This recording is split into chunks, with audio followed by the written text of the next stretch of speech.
You know, there are so many piano channels out there. Like just the other day I was scrolling on YouTube, just having a little browse, and I put in the search bar the simple term piano cover. And upon pressing enter, thousands and thousands of videos came up. Videos with 100,000 views, 1 million views, some of them with almost 10 million views. There was this one channel that came up sort of time and time again, this channel called ANIMENZ. I know a number of you already know who ANIMENZ is. I've had a few comments saying that I should have a look at some of his pieces. So yeah, today I'm going to be looking at his 10 most viewed piano covers. I'm going to be giving my thoughts on them. Let's get right into the video.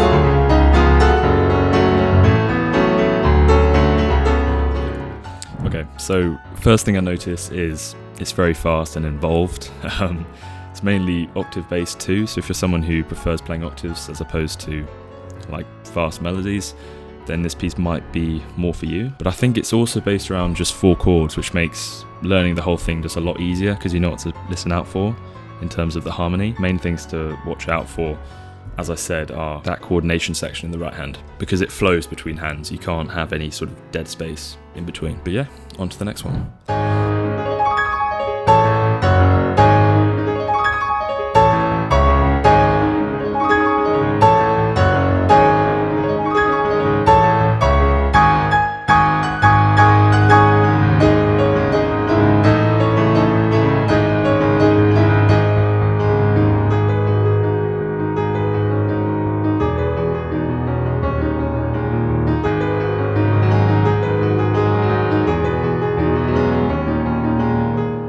Okay, so this piece is insane. The piece starts out with pretty intense right hand arpeggios spanning the entire piano, and then it quickly goes into some pretty intense octave melodies. So straight away into double octaves, and we're not even 16 seconds in. It's got a really nice descending pattern in the left hand at about 35 seconds in, just before the main build up into the main melody. I think it works really well. Oh, that's so nice. Yeah, so a tiny bit of syncopation, like offbeat rhythms, like which, I mean, all the pieces we're looking at are anime pieces right now, so you would expect them to be pretty epic, just because they are anime openings. And pretty similar to the first one, it's got a left-hand groove going through the main thing, and it just keeps that energy up, keeps it going, keeps it pushing forward. And also, there's a section, I think it starts around 1 minute 22, which, if you remember what I was saying about specials just being mainly just octaves, this one's a mixture of both octaves and fast melodies. Yeah, from about 1 minute 22 to after 2 minutes, it's all just fast melodic runs. It's also really easy to overuse the pedal in sections like this, and if you do that, it completely loses all integrity and all compositions.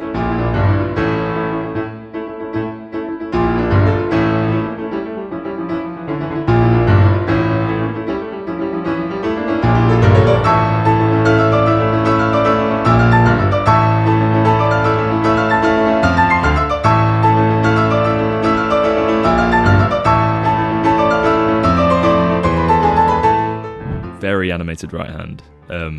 Octaves are hard enough to play consecutively, but he's literally spamming his hand and sort of jumping all around. Yeah, that's technical, to say the least. And obviously with the octaves, make sure you're keeping everything loose. You don't want to be tensed when you're playing those, because it can possibly lead to injury. So yeah, try and avoid that. On to the next one.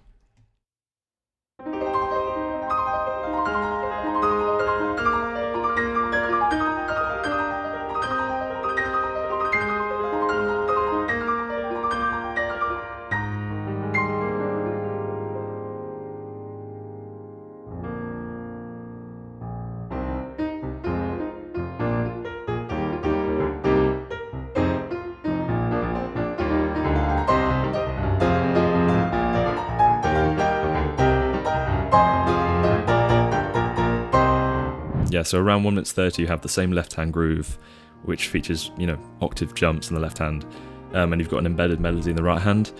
Somewhat similar to Patrick Peitzman's sort of figurations, but they are, I think, harder and for the most part a lot more intense as well, especially because the melody he's using to play this is a lot faster. So main theme goes into not a pre-chorus, but like a quieter section. It then comes out with a key slide back into the main melody with double octaves, left hand jumps, all of that.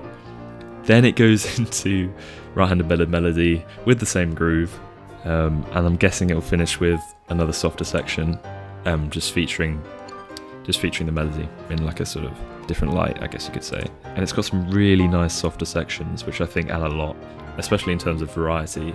And it also just shows that melody in different lights, and I think that's really important for a main theme, because if it is just full intensity the entire time, it can lose some meaning sometimes.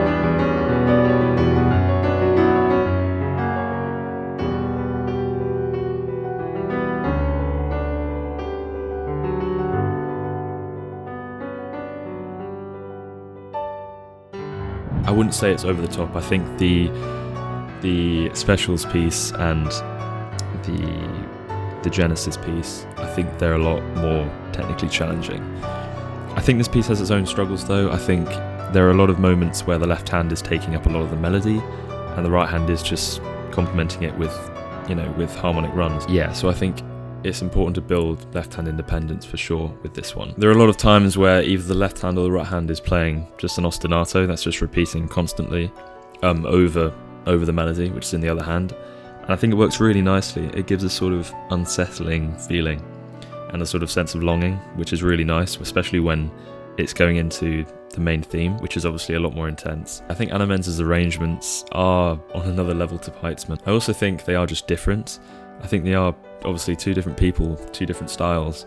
I think Patrick's approach to arrangements are a lot more methodical, and they're a lot more based around just set figurations, which he uses in most of his arrangements. I think ANIMENZ has a little bit more creativity, especially with creating like variety within the same arrangement. Anyway, I might learn some of these pieces in the future. Let me know in the comments if you want me to look at any more, or if there are any other creators that you think I should look at. Thanks for watching.